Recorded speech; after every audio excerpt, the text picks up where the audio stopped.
Le terme enfant de la télé lui irait aisément, c'est l'un des people les plus demandés sur les plateaux télé, tant en Côte d'Ivoire, en Afrique, en Europe, un peu partout. Ces prises de parole n'ont pas de limite, que ce soit sur des sujets politiques, des sujets mettant en l'index des blogueurs, des influenceurs, des footballeurs, des célébrités. Camille Makosso n'hésite pas à prendre la parole et à donner de la voix. Nous, ce sera la 3e fois qu'il va nous accorder une interview.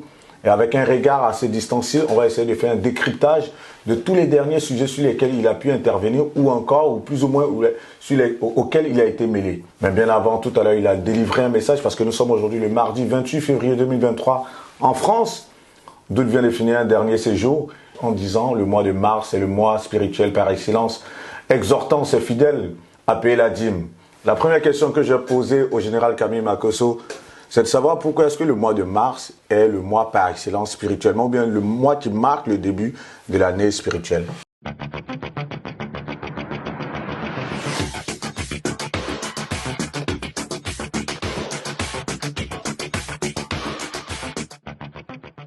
La première question que j'ai posée au général Camille Makosso, c'est de savoir pourquoi est-ce que le mois de mars est le mois par excellence spirituellement, ou bien le mois qui marque le début de l'année spirituelle.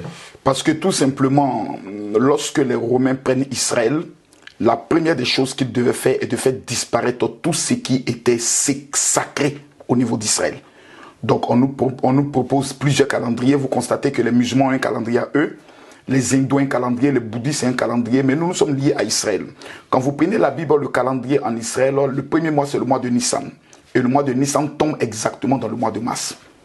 Donc sur le plan spirituel, l'année commence toujours dans le mois de mars. Raison pour laquelle vous voyez la plupart des musulmans, les chrétiens, leurs 40 jours de jeûne commencent toujours dans la période du mois de mars. Que ce soit le ramadan dans le mois de mars. Pourquoi? Parce que sur le plan spirituel, c'est maintenant que les portes du ciel s'ouvrent sur la vie des gens. Amen. Donc ceux qui commencent à jeûner à partir du mois de janvier, février, commettent une erreur parce que c'est en mars qu'il faut se préparer principalement et lancer la plupart des grands projets.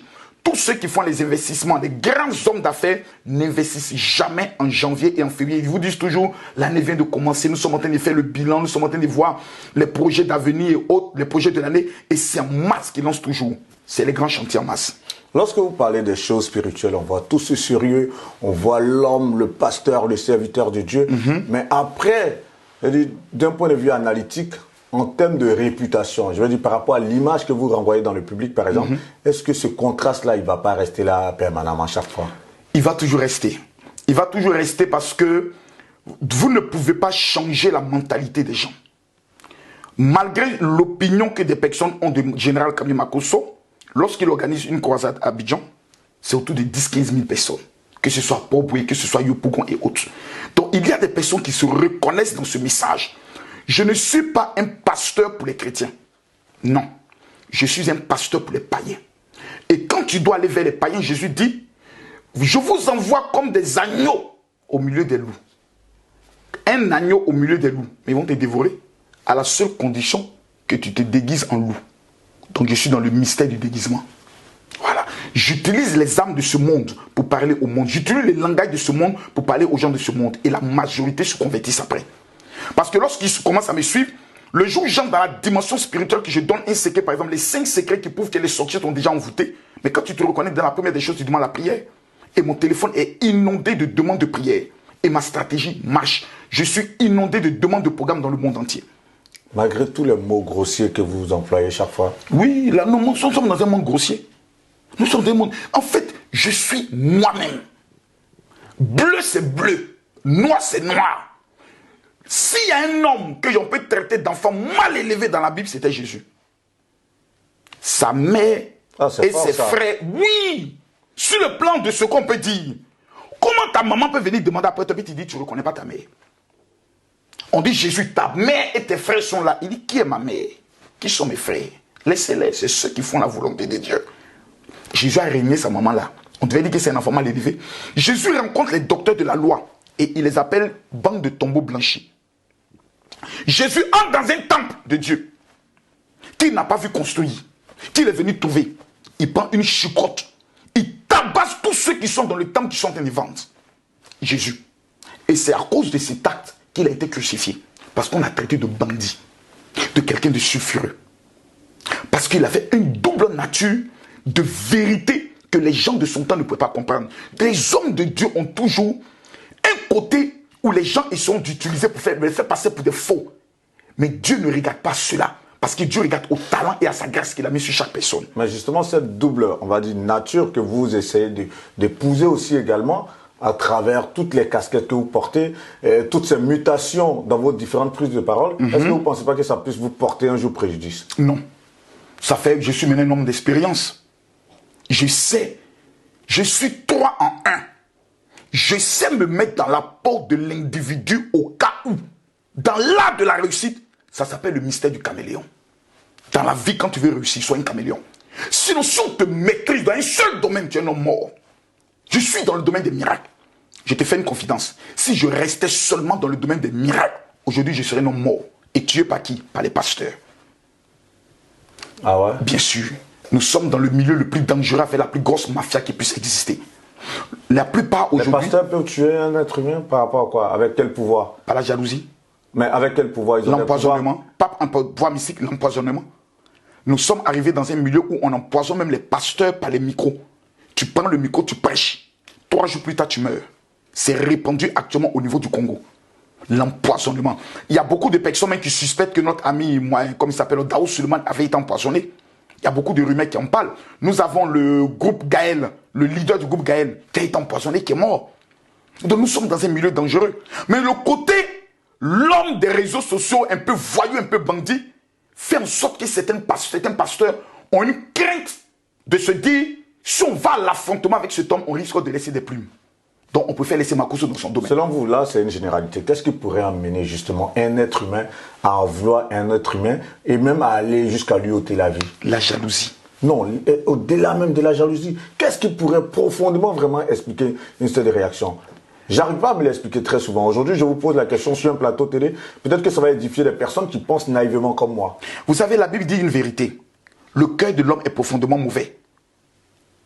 Caïn a tué son propre frère Abel. C'était dû à quoi? C'était un esprit de jalousie, doté d'un esprit de mépris, qui veut qu'on parle seulement que de eux. Un témoignage a eu lieu au niveau du Cameroun où une fille a empoisonné sa meilleure amie. On lui a demandé pourquoi. Il dit, lorsqu'on sort, c'est elle seule qu'on voit. C'est elle seule que les hommes draguent. Et je n'aimais pas ça. Raison pour laquelle je l'ai empoisonné avec le poison qu'on donne aux souris.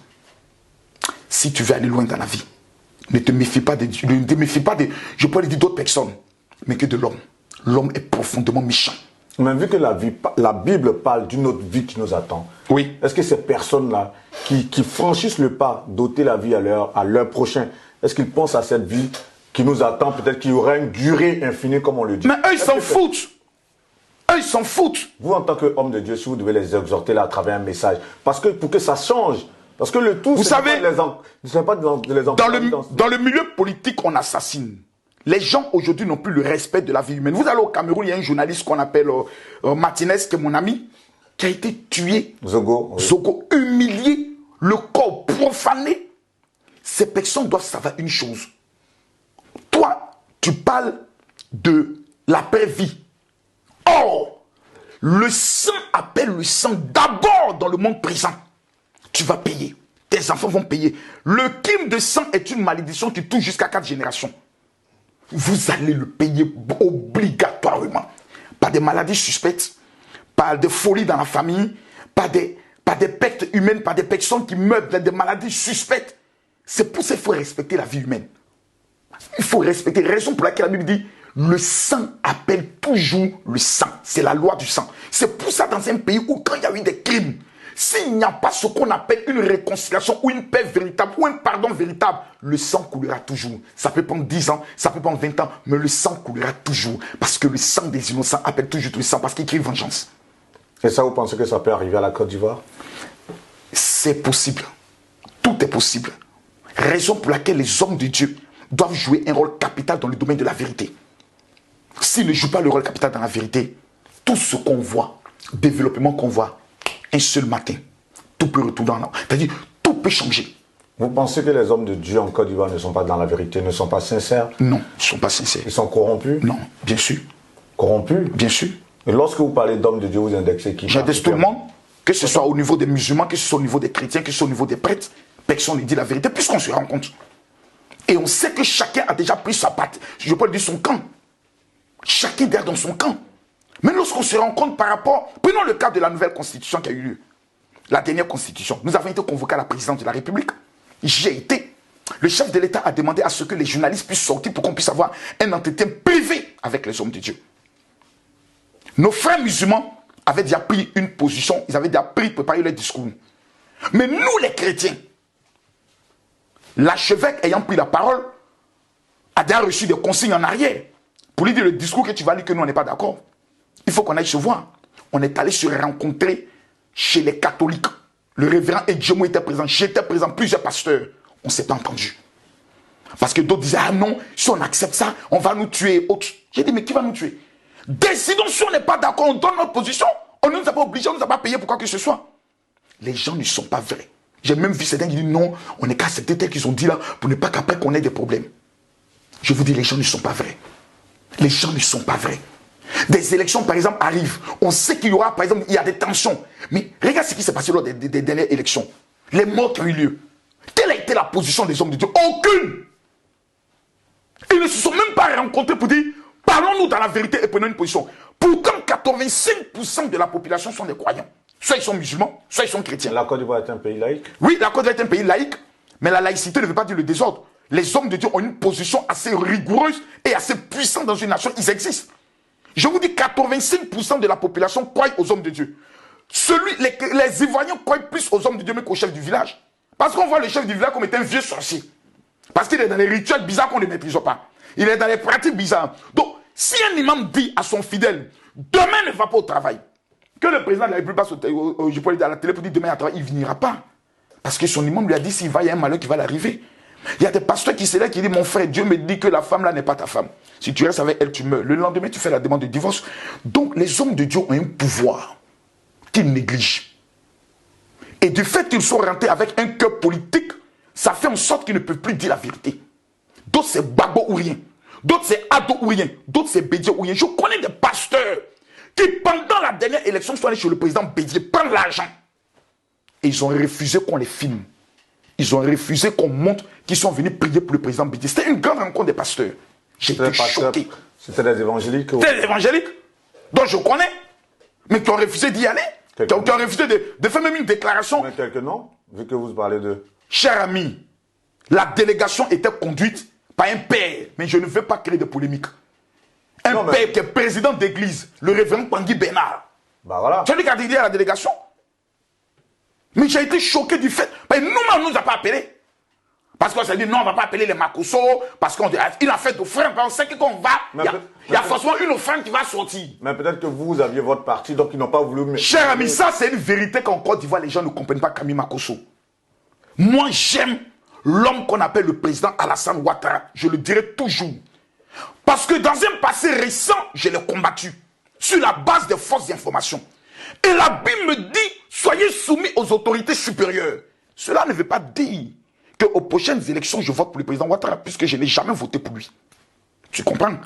Je l'aime, j'apprécie son parcours, son calme face à certaines situations. Regarde par exemple la crise face au Mali. Son calme, j'aime ça. Mais son projet de société, par rapport à la libéralisation, je n'aime pas. Parce que je suis socialiste. J'aime le côté où on aide les gens, on finance des projets. Donc politiquement, vous êtes proche de quel leader ivoirien alors? Charles Blé Goudé. Ah ça c'est sûr, parce qu'on a vu... Non, ça... Le truc c'est que là, du coup, le fil de l'entretien, c'est vrai que là, ça donne une autre connotation. Mais ça fait plaisir de savoir que vos prises de parole sur les sujets politiques sont très intéressantes. Ça relance un peu le fil de l'actualité, de l'interview tel que je l'avais conçu. Mais on va s'intéresser à vos rapports avec les hommes politiques. Le temps de revenir maintenant sur l'actualité, surtout avec les people et autres. Vous avez parlé de votre idéologie qui est proche de celle de Charles Blé Goudé. Justement, cette idéologie qui est proche de celle de Charles Blé Goudé, alors que vous avez des amitiés très fortes avec les tenants du pouvoir, est-ce que vous ne pensez pas que cela peut vous créer des problèmes? Pour quelle raison? Non, c'est une question que je pose. À partir du moment où on dit, Makosso dit qu'il préfère en matière de politique la mentalité de Charles Blé Goudé, il peut avoir des problèmes, c'est que nous ne sommes plus dans un état de droit. Nous sommes dans une dictature et elle doit être combattue par tous les moyens. Je me rappelle un jour, le chef de l'État a eu à donner des consignes en ce qui me concerne. Lorsqu'il y a eu l'affaire de la désobéissance civile, et il y a eu le dossier sur le premier ministre Ahmed Bakayoko, on lui a présenté la vidéo. Et il dit, j'aimerais que cet homme ait sa liberté de parole. Parce que souvent dans ma vérité, eux-mêmes, je leur fais du bien. Je me rappelle à un moment donné, on m'appelle, on me dit, mais Révan Makosso. Mais pourquoi est-ce que à vous, on accepte cette liberté, à certains, on ne l'accepte pas? Parce que certains sont dans une position de destruction. Ils disent pas une vérité constructive, mais ils disent une vérité dans le but de pouvoir détruire. Je prends un exemple simple. Le président Ouattara est en train de casser les maisons en Côte d'Ivoire. Ce n'est pas bon. On ne peut pas être un chef d'État et puis tenter de détruire la maison. Est-ce que vous pensez aux familles? Les pauvres familles. Là, tu es en train de soulever le peuple. Parce que tu ne fais pas de proposition. Monsieur le Président, les familles que vous voyez, c'est votre peuple. Quand ces maisons sont cassées, ils donnent où, Excellence, Monsieur le Président? Donc il y a ce qu'on appelle la manière de dire la vérité. Tout à fait. Quand tu n'as pas la manière, tu es agressif, mon champion. Tout à fait. Les personnes se braquent. Donc je dis ma vérité. Il y a des vérités sur lesquelles on n'a jamais été d'accord. Qui m'ont même fermé les portes vis-à-vis du pouvoir. Vous essayez d'user de pas mal de figures de style pour faire passer vos messages et c'est tout à votre honneur. Et vu qu'on en parle, j'aurais aimé peut-être aborder ce sujet un peu plus tard dans l'interview, mais quand vous faites les transitions, ça me permet d'aborder le sujet en même temps. On prend le cas Peter 007. Oui. Est-ce que vous pensez que quelque part, il n'a pas su utiliser les éléments des langages et c'est ce qui fait qu'aujourd'hui, il a la maca ou qu'est-ce qui s'est passé dans son cas? Non, on va bien parler de ce sujet. Peter 007, sa place est à la maca. Ah ouais? Ah oui! Oui! Il a commis quel crime? Peter 007, dans un premier temps, était un homme en tenue sans être militaire. Gendarme, policier, il détenait une Kalachnikov. Non, il a été appelé sous les drapeaux en 2002 lorsqu'il y a eu lorsqu'il y a eu la crise militaire. Lorsqu'on a eu à interroger Peter 007 selon les informations que nous avons à la gendarmerie, je vais vous faire une confidence. Mais dites-nous. Il existait un homme qu'on appelle Maître Bailly. Oui. Était-il militaire? Non, il était dans la garde rapprochée du président Laurent Gbagbo. Militaire? Non, il n'était pas militaire. Ni gendarme. Non. Ni policier. Non. Mais il avait des hommes à lui. Dans un état de droit, c'est inadmissible, c'est pas possible, vous êtes des miliciens. Numéro 2, il y a un dossier où un braqueur a été tué. Vous le savez? Oui, j'ai appris. Ouais. Ok. La famille du braqueur est encore vivante. Quand Peter arrive, il pose maintenant des questions. Parce que tu as eu à confesser dans l'une de tes vidéos que tu l'as tagué. Voilà le mot qui a été tué. Je l'ai tagué. Tu as tué un être humain sans procédure judiciaire, sans le livrer à la justice. Monsieur, venez répondre. Ça n'a rien à voir maintenant avec du fait que tu es maintenant proche d'un homme sur qui pèse des soupçons et une condamnation d'atteinte à la sûreté de l'État. Soro Kibafori, Guillaume, d'où tu dis, nous allons marcher bientôt sur le corps du président Alassane Ouattara. Mon frère, c'est ma cas. Vous avez tant de récriminations contre Peter 007. Non, pourquoi? Peter est mon ami. Mais Peter ne m'a pas écouté quand je Mais là, lui vous êtes parlais. en train de faire son bûcher, là. Non. Non, non, non, non, non. Bah, parce que... Je commande. Là, Mais attendez, mais c'est ce qu'on lui reproche. Je vous donne les éléments qui amènent ces reproches sur Peter. Quand je vois des gens qui disent non, bon, il a rien dit de mal, vous ne pouvez pas poser le problème de cette manière. Quand ton enfant déconne, frappe-le. Mais lorsqu'on voit le contexte de son arrestation, par le fait qu'il soit allé en Côte d'Ivoire pour une émission de télévision, est-ce que ce contexte-là prêtait à ce qu'on puisse l'arrêter de cette manière et puis l'enfermer à la main? Mon ami, en attendant, on cherche un gibier. Et un matin, on a mis des graines là, gibier là, il sort. Mais à la tâche en même temps. Mais tu vois, on a fait quoi? Le monsieur même qui est propriétaire de la télé, mais il a quoi aller dire même là-bas?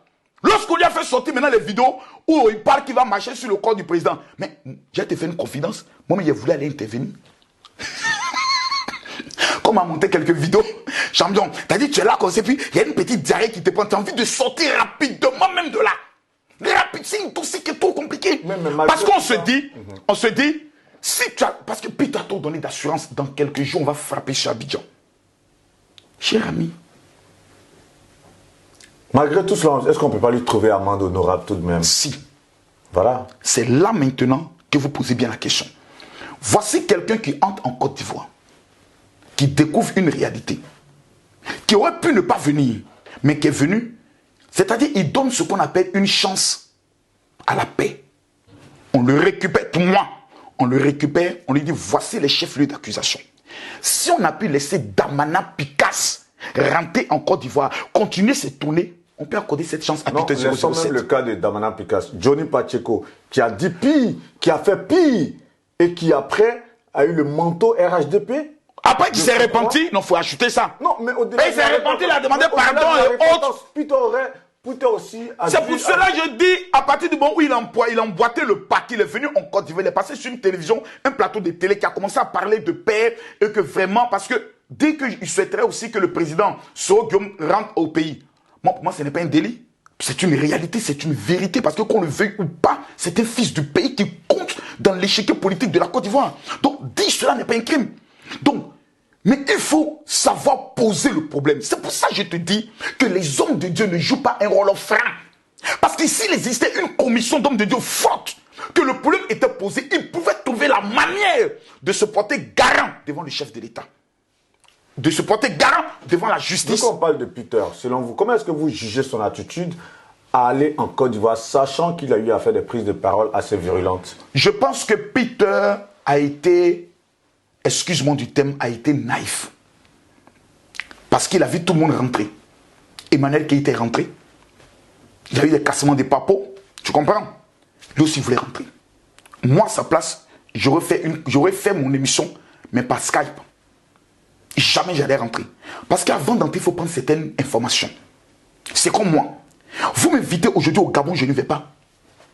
Parce que j'ai fait des prises de position assez brutales vis-à-vis des autorités gabonaises sur la dépénalisation de l'homosexualité. Je ne vais pas prendre le risque d'aller tomber comme ça là-bas sur une invitation même d'un proche du président. Pour quelle raison? Il faut d'abord que j'ai toutes les garanties. Tu comprends, non? Venant même du palais avant d'y aller. Parce que tu peux arriver, une vérité que tu as dite. Vous pensez que Peter n'a pas eu des garanties quand même d'un monsieur comme M. Savary Soignon qui est proche du pouvoir quand même? M. Soignon est proche du pouvoir, mais il n'est pas le pouvoir. Bah voilà, parce que, non, moi je vous prends au mot. Ministre, je vous prends un exemple, le ministre de la jeunesse est ministre du gouvernement, mais il n'est pas le pouvoir. Le pouvoir est le pouvoir. Même parmi les ministres, il y a les ministres d'État. Pour dire qu'il y a des réunions auxquelles les autres ministres ne participent pas. Il y a ce qu'on appelle le cabinet du président de la République. Donc les ministres même là, ils n'ont même pas courage même d'aller voir ce qui se passe. Son problème serait tellement profond que ça viendrait directement du chef de l'État, c'est ça? Le problème n'était pas profond. La présidence même et le pouvoir n'avaient pas des informations. Quand Peter est rentré, ce sont les influenceurs RHDP qui ont vendu Peter. C'est eux qui ont commencé à faire sortir maintenant les éléments, les vidéos. Les vidéos, pour dire que cet homme ne doit pas sortir. Voici comment l'attention maintenant du côté sécuritaire de la Côte d'Ivoire se met en branle. Pour dire, écoutez, cet homme a été militaire de la garde du président de la République. Il dit bientôt ils vont frapper. Il est pour le coup d'État. Il dit qu'ils vont marcher sur le corps du chef du président de la République. Est-ce qu'il ne détient pas des informations sur une procédure de coup d'État qui était peut-être en jeu? Voici comment ils l'ont pris. La rumeur enfle de plus en plus par rapport au fait qu'il aurait disparu de la Maca. Non. Est-ce que vous avez des informations dans ce sens? Il a la Maca. Mais pour certaines sources qu'on a pu recouper, confirme que ceux Peter... qui sont à la Maca n'ont même pas, pour certains qui sont à la Maca, oui, ils n'ont pas l'information de l'existence ou encore moins de sa détention à la Maca. Peter à la Maca. Vous avez des images, vous avez eu des... C'est pas question d'images. Bien sûr, je suis le porte-parole national des pasteurs en Côte d'Ivoire. En la Maca, il existe ce qu'on appelle les aumôniers, qui sont des pasteurs. Et ces aumôniers vous disent que... Je prends mon téléphone, je les appelle et dis effectivement qu'il est là. Sauf qu'il y a consigne qui dit de ne pas l'approcher. Personne ne doit l'approcher. Ah, il est en isolement quand même. Il est en isolement. Selon l'information qu'ils m'ont donnée. Donc on dit que Peter 007 est décédé ou autre, ce serait insulter même le président de la République ou bien le pouvoir en place. Voilà. Il a la Maca. Mais je vous dis, le problème de coup d'État est un problème dangereux. Donc il faut connaître des informations. Donc je me mets à la place, moi-même en tant que président de la République, mon frère, tu as dit trop de choses avec assurance. Tu as même dit que dans les quelques jours, on va frapper. Dis-nous. Moi, j'ai pris des positions par rapport à Peter parce qu'il y avait une vidéo où il disait que dès que j'arrive en Côte d'Ivoire, je vais te tuer. C'est la première personne que je vais finir, c'est toi. Ils ont coupé des parties parce qu'ils parlaient de moi. J'ai dit non, Peter n'attaquait pas quelqu'un, c'est de moi qui parlais. Parce que je l'ai traité d'escadron de la mort. Et il m'a dit, comme tu dis, et donc tu dis, je suis escadron, donc je suis escadron de la mort. Moi, je suis escadron de la mort. Là, vous êtes en train de tirer sur l'ambulance, là, n'est-ce pas? Quelle ambulance? Ils sont des défendre l'ambulance. Tu dis, je suis l'ambulance. Vous enfoncez le clou là davantage. Le côté où Peter disait, je suis escadron de la mort, il parlait à moi, c'est moi qui l'avais accusé et il répétait les mots que j'avais dit. Il ne disait pas qu'il était escadron de la mort. Donc dire que Peter a dit que l'escadron de la mort, c'est pour ça qu'on l'a arrêté. Non, c'est sur cette base qu'on doit arrêter Peter, qu'on le libère alors. Parce qu'il n'a pas dit, c'est moi qui l'avais accusé, il était escadron de la mort. Et c'est lui qui dit, donc tu me traites du chef, tu dis, je suis le chef des escadrons, je suis... C'est vrai que là, sur le chapitre Peter, il y a eu tellement de récriminations de votre part. S'il y a un petit mot, un petit message quand même d'apaisement ou d'encouragement. Quel apaisement par rapport à quoi? Le fait qu'il soit privé de liberté, s'il y a un petit message. Mais attendez! Attends! Pour lui, ce serait... Le seul message que j'aimerais donner à Peter, s'il a le pouvoir de m'entendre, dis toute la vérité, rien que la vérité, jure-le de le dire. C'est tout. Récemment, il a demandé pardon pour un apaisement. Comment vous appréciez cette démarche? Si moi, je tenais la Côte d'Ivoire, je libérais Peter, je le recrutais, je l'utilisais pour ramener tous ceux qui sont dans son bord à mon bord. Peter est un instrument qu'on peut utiliser, même dans le domaine de la réconciliation. Moi, je le refais. Parce qu'on a une stratégie politique, il appartient à un clan politique. Montrons-lui l'amour de la patrie. Parce que l'amour, la Bible dit, l'amour couvre une multitude de péchés. Amen. Moi, je l'aurais fait. Et le seul message que j'aimerais lancer aux autorités du pays, moi je vais dans ce sens-là. Il faut, si on a pu récupérer, retourner Johnny Pachoko, papa n'a mère con, c'est qu'on peut prendre Peter. On va recontextualiser un peu notre interview pour partir sur le fil des différentes thématiques qu'on aurait pu aborder. Allons-y. Là, c'est l'actualité. Vous allez prendre votre vol dans quelques heures pour Abidjan. Vous avez passé combien de jours à Paris? J'ai passé 2 semaines. 2 semaines, et c'était pourquoi déjà? J'avais ma conférence qui est baptisée la conférence des futurs milliardaires, qui est une conférence de développement personnel pour motiver les personnes dans les secteurs d'entreprise et autres. Là, j'ai fini cela dans le 13e arrondissement. Il était pour moi aussi important de faire comme on appelle ça, l'Assemblée générale avec le bureau de Paris pour donner les prérogatives parce que la Paris est ma plus grande base. Voilà, sur le plan Paris. Vous l'avez toujours dit, oui. Et c'est mon siège même mondial. Donc, c'est à partir d'ici qu'on développe tout le système. Il fallait que je donne aussi les différentes dates du programme. Et puis, comme mes deux plus jeunes enfants fréquentent maintenant ici, il fallait que je passe du temps avec eux. Parce que ça faisait quand même 3 mois et demi que je ne les avais pas vus. Et en même temps que vous rentrez en Côte d'Ivoire, après tout cela, on voit aujourd'hui encore que votre sœur, je ne sais pas si c'est selon, hein, c'est votre sœur ou ex-sœur? Non, c'est ma sœur, c'est ma sœur. C'est ma sœur. Elle se voit à nouveau engluée d'un autre scandale. Ouais.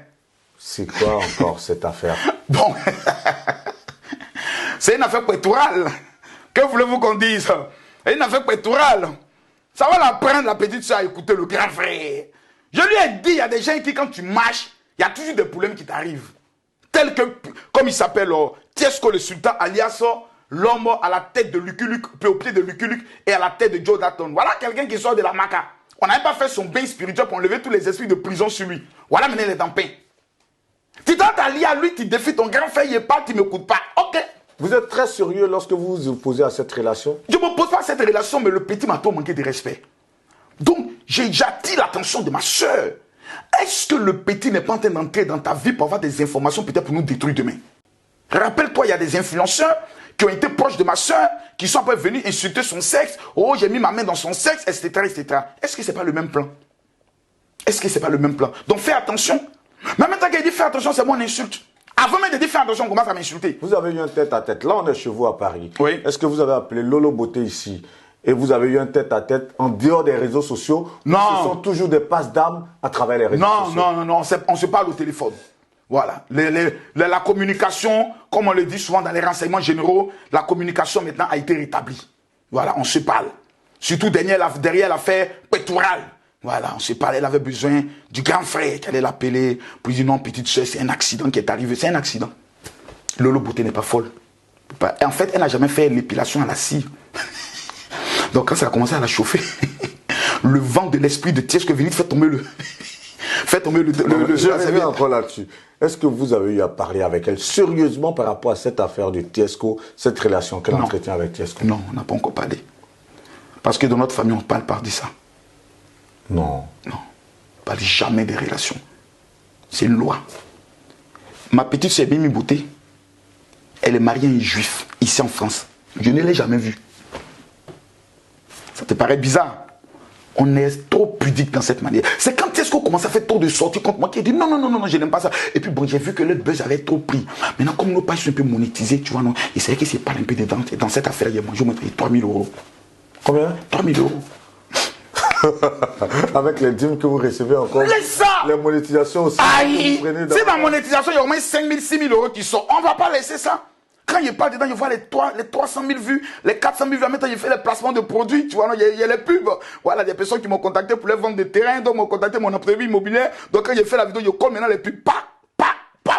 Donc, celui qui sort maintenant, il voit maintenant les pubs. Donc, quelque part, en fait, vos prises de parole. Et la marmaille! Sont motivées aussi. Oui! Par cette quête. Oui! Ça motivé par ça. Il y a par exemple la vidéo qui est faite. Attends, je vais même te présenter en direct. Moi, je suis pas en train de cacher mes choses. Attends. Ça, c'est la dernière vidéo que j'ai faite sur Lolo Beauté hier. Oui. 161 $. Tu vois, non? Oui. Voici la première vidéo sur le pectoral. Ouais. 760 $. En une seule journée. En une seule journée avec 1 500 000 vues. Moi, de laisser ça pourquoi? C'est l'affaire, c'est une business. Tant qu'il y a le buzz, on mange. Voilà. On parle, ça rapporte l'argent. Oh, ma consommé, ça bouille dans tout. Cling. Oh, cling. Cling. Là, on sort. Je me rappelle le mois dernier, mon petit m'appelle, il dit, ah, vieux père, on a fait 9 000 $. Il dit, on parlait.